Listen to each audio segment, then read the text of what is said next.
சம்பளம் 10 நாள் முடியறதுக்குள்ள தீந்து போகுதா? கடன் கட்டை மார்பை அமுக்குதா?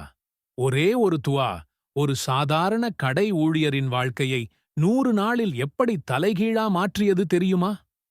ஒருவர் 34 வயசு, திருச்சியில் டெக்ஸ்டைல் ஷோரூம் வேலை, சம்பளம் 12,500, வீட்டுக்கடன், பிள்ளைகள் ஸ்கூல் ஃபீஸ் எல்லாம் சேர்ந்து மாசம் 27,000 வரைக்கும் போகுது. சந்தையில் கடன் கார்டு ஸ்வைப் செய்து சாப்பாடு வாங்கின நாள்கள். இரவு படுக்கையில் படுத்தால் மார்பு எரிச்சல், தூக்கம் தொலைஞ்சு போச்சு. March 15, 2022 company WhatsApp. இந்த மாச சம்பளம் தாமதம். அந்த ஒரு லைன் அவரோட மனசுல பனிக்கட்டி மாதிரி உடைஞ்சு விழுந்தது. School headmaster phone. இந்த வாரம் ஃபீஸ் இல்லைனா ஐடி கார்டு கட். கடன் கார்டு அவுட்ஸ்டாண்டிங் 1.8 லட்சம். மின்சார நோட்டீஸ். நான் என்ன பாவம் பண்ணேன்? அன்னிக்கு மாலை பள்ளிக்கு போனார்.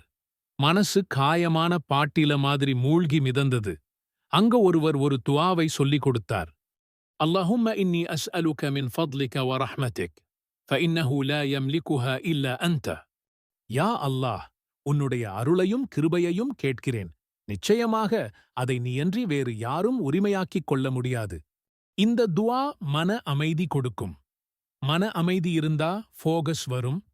ஃபோகஸ் வந்தா ரிசல்ட் வரும். ரிசல்ட் வந்தா பொருளாதார முன்னேற்றம் வட்டமா வரும். குர்ஆன் சொல்றது, எவன் அல்லாஹ்வை நம்புகிறானோ அவன் வழியை நேராக்குகிறான். நீங்க தினமும் துஆ கேட்கிறீர்கள். ஆனால் என்ன பிரயோஜனம்? வானவர்களே, உங்களுக்காக ஆமீன் சொல்லும் 10 ரகசிய இடங்கள் உள்ளன. ஒரு நொடி கற்பனை செய்து பாருங்கள். வானவர் உங்கள் பெயரை உச்சரிக்கிறார். அதற்குப் பிறகு என்ன நடக்கும்? நான் உங்களுக்குச் சொல்லப்போகும் இந்த 10 இடங்களில் அது நடக்கலாம். கடைசி இடம் உங்களை மிரள வைக்கும். மஸ்ஜித் முதல் வரிசையில் நிற்பது ஒரு சூப்பர் பவர். நீங்கள் அங்கே நின்ற அடுத்த நொடி வானவர்கள் அல்லாஹ்விடம், இவருக்காக நான் துஆ செய்கிறேன் என்று சொல்கிறார்கள். உங்கள் பாவங்கள் நொடியில் அழிக்கப்படுகிறது. இப்தார் நேரம் இது. ரமலானின் உச்சகட்ட சக்தி வாய்ந்த தருணம். நீங்கள் நோன்பு திறக்கும்போது ஒரு வானவர் படை உங்களுக்காக, இறைவா, இவரின் நோன்பை ஏற்றுக்கொள், இவருக்கு அருள் செய் என்று இடைவிடாமல் துஆ செய்கிறது. இது நான் சொல்லவில்லை, நபி ஸல்லல்லாஹு அலைஹி வஸல்லம் சொன்னது. அரஃபா மைதானம் 4 மில்லியன் மக்கள் இருந்தாலும் வானவர்கள் உங்கள் பெயரை தனித்தனியாகத் தேடி கண்டுபிடிக்கிறார்கள். ஹஜ் நாளில் உங்கள் ஒவ்வொரு கஷ்டத்தையும் அவர்கள் நேராக வானத்திற்கு கொண்டு செல்கிறார்கள். ஃபஜ்ருக்கு முந்தைய திக்ர், சுப்ஹானல்லாஹி வபிஹம்திஹி என்று வெறும் 100 முறை சொல்லிப் பாருங்கள்.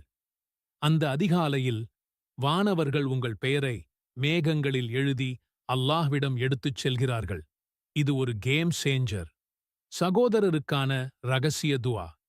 நீங்கள் யாருக்காக ரகசியமாக துஆ செய்கிறீர்களோ அந்த நொடியே ஒரு வானவர் உங்கள் அருகில் வந்து, உங்களுக்கும் அதே கிடைக்கட்டும் என்று பிரார்த்தனை செய்கிறார்.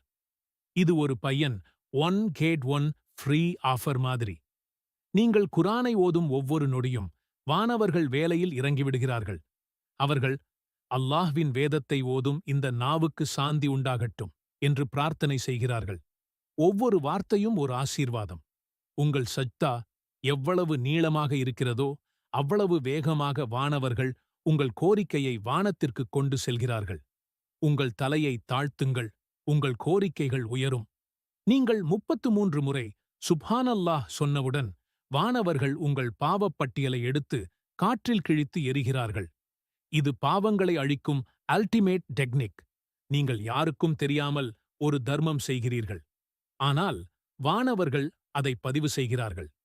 அவர்கள் அல்லாஹ்விடம், இந்த நபருக்கு இன்று கூடுதல் அருளை வழங்கு என்று நினைவுபடுத்துகிறார்கள். உங்கள் ரகசிய கேமரா அவர்கள்தான். ஒரு நீண்ட பயணத்திற்குப் பிறகு நீங்கள் வீட்டு வாசலில் கால் வைத்தவுடன் வானவர்கள் அல்லாஹ்விடம் ரிப்போர்ட் செய்கிறார்கள். இறைவா, இவரை பாதுகாப்பாக கொண்டு வந்து சேர்த்தாய், இவரின் பாவங்களையும் மன்னித்துவிடு. இதுதான் உண்மையான VIP பாதுகாப்பு.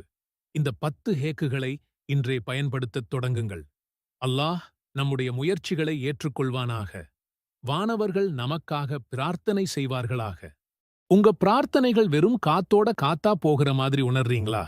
இறைவன் கிட்ட கேட்கிற துவாக்களுக்கு பதில் கிடைக்காம தாமதமாகுதேன்னு எப்போவாச்சும் கவலைப்பட்டதுண்டா?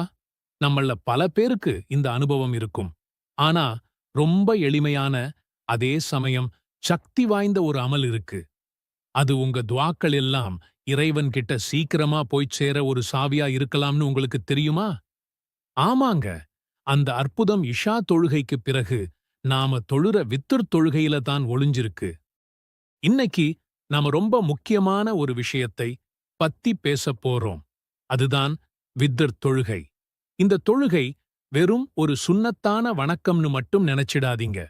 இது நம்ம பிரார்த்தனைகள், நம்ம துவாக்கள் எல்லாம் இறைவன் கிட்ட உடனே ஒப்புக்கொள்ளப்பட ஒரு முக்கிய காரணமா அமையக்கூடிய 3 அற்புதமான ரகசியங்களை தன்னுள்ள வச்சிருக்கு. இந்த வீடியோல வித்ர் தொழுகையோட அந்த 3 முக்கிய ரகசியங்களை விரிவா பார்த்து, அதையெல்லாம் நம்ம வாழ்க்கையில எப்படி கொண்டு வர்றதுன்னும் பார்க்கப் போறோம். இதன் மூலமா நம்ம துஆக்கள் இறைவன் கிட்ட சீக்கிரமா போய்ச் சேர்றதோட நம்ம வாழ்க்கையும் இன்ஷா அல்லாஹ் வளமா மாறும். வாங்க அந்த ரகசியங்களை ஒன்னொன்னா பார்க்கலாம். முதல்ல வித்ர் தொழுகைன்னா என்னன்னு நாம தெளிவா புரிஞ்சுக்கலாம். வித்ர் அப்படிங்கிற அரபி வார்த்தைக்கு ஒற்றைன்னு அர்த்தம். நம்ம மார்க்கத்துல இது ராத்திரியில, குறிப்பா இஷா தொழுகைக்கு பிறகு சுப்ஹு தொழுகைக்கு முன்னாடி தொழுற ஒரு முக்கியமான சுன்னத்தான தொழுகை.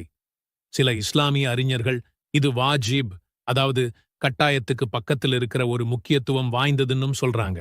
நபி முஹம்மது ஸல்லல்லாஹு அலைஹி வஸல்லம் அவங்க இந்த தொழுகையை ரொம்பவே வலியுறுத்தி இருக்கிறாங்க.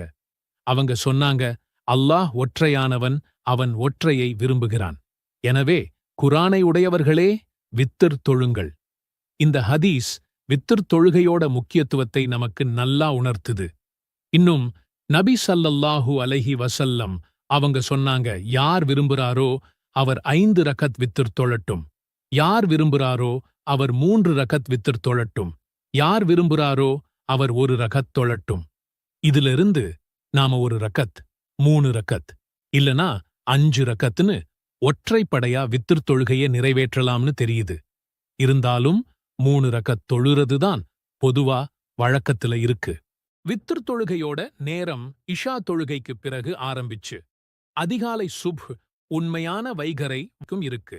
ஒருத்தர் ராத்திரி முழுக்க முழிச்சிருந்து கடைசி நேரத்துல தொழுறது ரொம்ப சிறப்புன்னாலும், ஒருவேளை தூங்கிடுவோமோன்னு பயம் இருந்தா இஷா தொழுத உடனே தொழுதுக்கிறதும் அனுமதிக்கப்பட்டிருக்கு. நபி ஸல்லல்லாஹு அலைஹி வஸல்லம் அவங்க சொன்னாங்க, உங்களில் யார் சுப்ஹுக்கு முன் வித்ர் தொழ முடியுமோ அவர் அப்படி செய்யட்டும். ஏன்னா அதிகாலை தொழுகை சாட்சி கூறப்படும் தொழுகையாகும். இந்த தொழுகையை தனியா தொழுறதுதான் ஜமாஅத்தோட தொழுறதை விட சிறந்ததுன்னு சொல்லப்படுது. வித்ர் தொழுகைங்கிறது ஏதோ கடமைக்கு செய்யற ஒரு செயல் இல்லை. அது அல்லாஹ் கூட நாம பேசுற ஒரு நெருக்கமான உரையாடல்.